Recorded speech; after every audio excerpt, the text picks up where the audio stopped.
Assalamualaikum warahmatullahi wabarakatuh. Hai semuanya, perkenalkan kami dari kelompok 4 ingin mempresentasikan hasil diskusi kami yang berjudul Pancasila sebagai Ideologi yang beranggotakan Saya Sofi Suja dengan NIM 240205182. Saya Anggun Widya dengan NIM 240205181. Saya Salsabila Olivia Putri dengan NIM 24020505178. Saya Rizky Syafamelani dengan NIM 240205202. Saya Fatia Reka Nabila NIM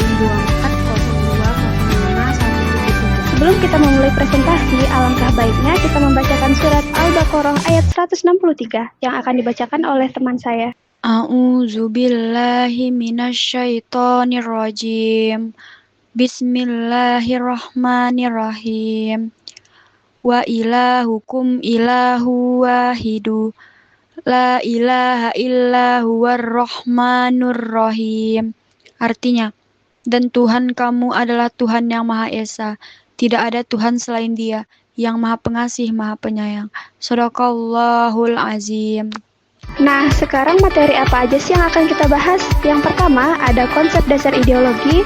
Yang kedua, Pancasila sebagai ideologi negara. Yang ketiga, perbandingan ideologi Pancasila sebagai ideologi terbuka. Yang keempat, implementasi nilai-nilai Pancasila. Dan yang terakhir, daftar pustaka. Nah, teman-teman, kita masuk ke konsep dasar ideologi. Yang pertama, pengertian ideologi. Secara etimologis, idea artinya gagasan, konsep, cita-cita, dan logos atau ilmu. Berarti ilmu tentang ide-ide atau ajaran tentang gagasan dasar.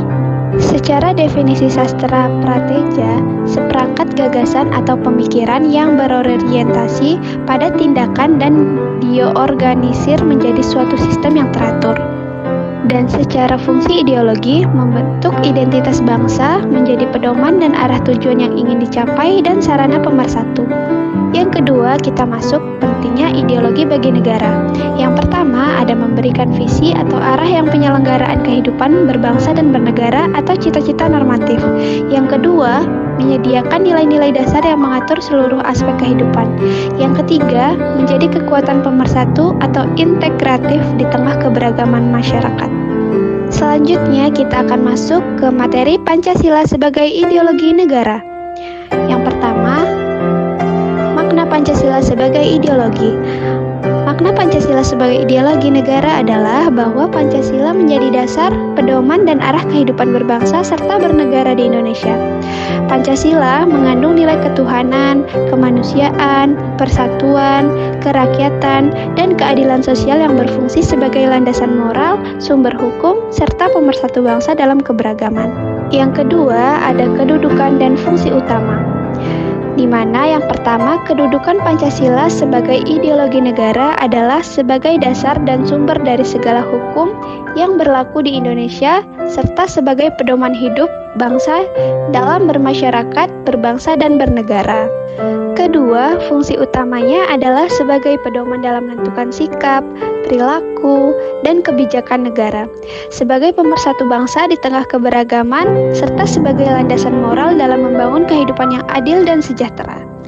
Yang ketiga, sumber historis, sosiologi, dan politis. Yang pertama, historis. Nilai-nilai digali dari tradisi dan kepribadian bangsa sejak masa pra-kemerdekaan. Yang kedua, sosiologis. Berakar dari realita kehidupan masyarakat Indonesia yang mengakui keberadaan Tuhan, menjunjung kemanusiaan, persatuan, musyawarah, dan keadilan sosial.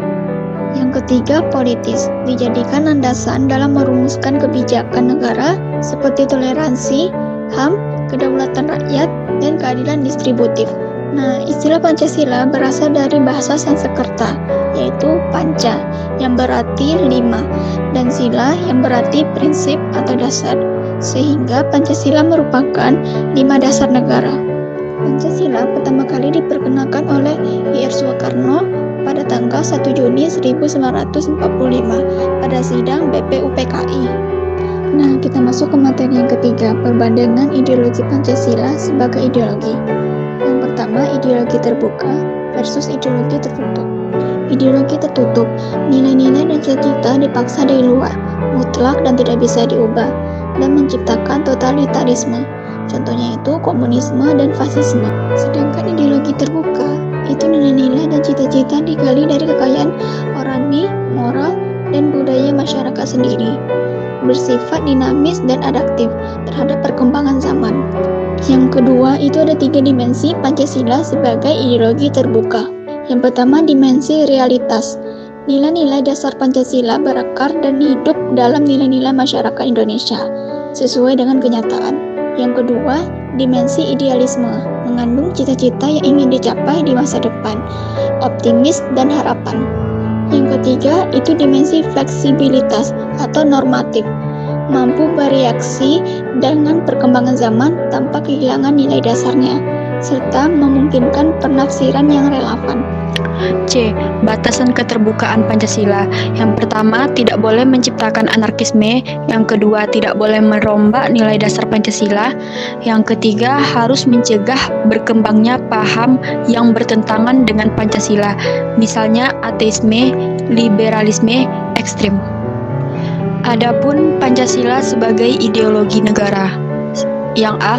Makna Pancasila sebagai ideologi. Makna Pancasila sebagai ideologi negara yaitu bahwa Pancasila menjadi dasar, pedoman, dan arah kehidupan berbangsa serta bernegara di Indonesia.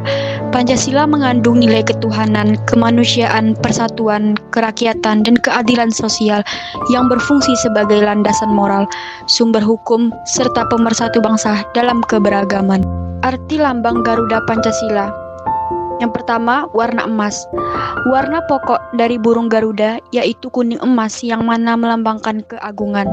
Bangsa Indonesia senantiasa menjunjung tinggi martabat bangsa yang bersifat agung dan luhur. Yang kedua, jumlah bulu. Jumlah bulu yang berada pada Garuda Pancasila terkait dengan kelahiran Negara Kesatuan Republik Indonesia, yaitu 45 bulu di leher melambangkan tahun 1945, 17 bulu di sayap melambangkan tanggal 17 Agustus, 19 bulu di bawah perisal melambangkan tahun 1945, 8 bulu di ekor melambangkan bulan Agustus. Nah, adapun instrumen nilai-nilai Pancasila. Yang A. Implementasi dalam kehidupan bermasyarakat. Sila pertama, toleransi antar umat beragama, menghormati kebebasan beribadah. Sila kedua, menghargai HAM, mengakui persamaan derajat. Dan sila ketiga, menjaga kerukunan, mengutamakan kepentingan bangsa, cinta produk dalam negeri. Selanjutnya yang B, implementasi dalam penyelenggaraan negara, di mana sila keempat yaitu mengutamakan musyawarah untuk mufakat dalam pengambilan keputusan politik, menghargai perbedaan pendapat atau demokrasi Pancasila. Sila kelima, mewujudkan keadilan sosial, pemerataan pembangunan, dan berpegang pada prinsip ekonomi kerakyatan. C. Tantangan globalisasi dan era digital. Yang pertama, menghadapi pengaruh ideologi asing atau liberalisme, radikalisme, dan budaya yang tidak sesuai dengan nilai luhur bangsa. Yang kedua, perlunya revitalisasi dan reaktualisasi Pancasila agar tetap relevan dan dipahami oleh generasi muda. Lanjut, sila-sila Pancasila. Sila ke-1 yaitu ketuhanan yang Maha Esa, di mana sila ke-1 ini menekankan pentingnya iman dan ketakwaan kepada Tuhan yang Maha Esa, serta toleransi antar umat beragama. Lambang pada sila ke-1 ini yaitu bintang. Bintang menjadi simbol sila ke-1 menggambarkan sebuah cahaya, seperti cahaya kerohanian yang berasal dari Tuhan kepada setiap manusia. Sila kedua yaitu kemanusiaan yang adil dan beradab. Nilai sila kedua ini yaitu mendorong rasa saling menghormati dan menghargai martabat manusia, serta menolak tindakan diskriminasi. Lambang pada sila kedua ini rantai, di mana rantai ini terdiri atas mata rantai yang saling berkaitan membentuk lingkaran. Keterkaitan itu memiliki makna bahwa bangsa Indonesia saling terkait erat, saling bahu-membahu, dan saling membutuhkan. Selanjutnya ada sila ketiga yaitu Persatuan Indonesia. Nilai-nilai silanya, sila ini menekankan pentingnya persatuan dan kesatuan bangsa serta semangat Bhinneka Tunggal Ika yang membedakan kita dari perbedaan latar belakang apapun. Lambang silanya yaitu pohon beringin, yang mana pohon beringin ini merupakan pohon besar. Hal tersebut dihubungkan bahwa semua rakyat Indonesia dapat berteduh atau berlindung di bawah naungan negara Indonesia tanpa melihat suku bangsa atau lainnya. Kemudian ada sila keempat yang berbunyi kerakyatan yang dipimpin oleh hikmat kebijaksanaan dalam permusyawaratan perwakilan.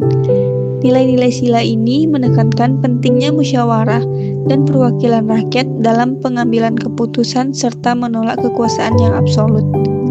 Lambang sila keempat ini yaitu kepala banteng, di mana kepala banteng ini memiliki filosofi sebagai hewan sosial yang suka berkumpul, seperti halnya musyawarah, di mana orang-orang berdiskusi untuk melahirkan suatu keputusan. Dan terakhir yaitu sila kelima, yang berbunyi keadilan sosial bagi seluruh rakyat Indonesia. Nilai-nilai sila ini mendorong terciptanya masyarakat yang adil dan makmur, di mana semua warga negara memiliki hak yang sama untuk mendapatkan kesejahteraan. Lambang sila ini yaitu padi dan kapas, yang mana lambang padi dan kapas ini merupakan simbol pangan dan sandang, yang menyiratkan makna bahwa syarat utama negara yang adil ialah yang bisa mencapai kemakmuran untuk rakyatnya secara merata. Baiklah, berikut ini adalah referensi yang kami dapatkan dari materi ini. Nah, teman-teman, dari hasil penjelasan presentasi kami tadi mendapatkan kesimpulan bahwa Pancasila adalah seperangkat gagasan dasar yang menjadi ideologi terbuka bagi negara Indonesia. Kedudukannya adalah sebagai dasar pedoman dan sumber segala hukum yang mengatur kehidupan berbangsa dan bernegara. Nilai-nilai Pancasila digali dari tradisi bangsa atau historis, realitas masyarakat atau sosiologis, dan dijadikan landasan kebijakan negara atau politis. Implementasi Pancasila mencakup toleransi beragama dan menghargai HAM atau hak asasi manusia di masyarakat, serta musyawarah mufakat dan perwujudan keadilan sosial dalam penyelenggaraan negara. Pancasila perlu direvitalisasi agar tetap relevan dan mampu menghadapi tantangan ideologi asing di era digital. Baik, sekian dari penjelasan presentasi kelompok kami akhiri. Assalamualaikum warahmatullahi wabarakatuh.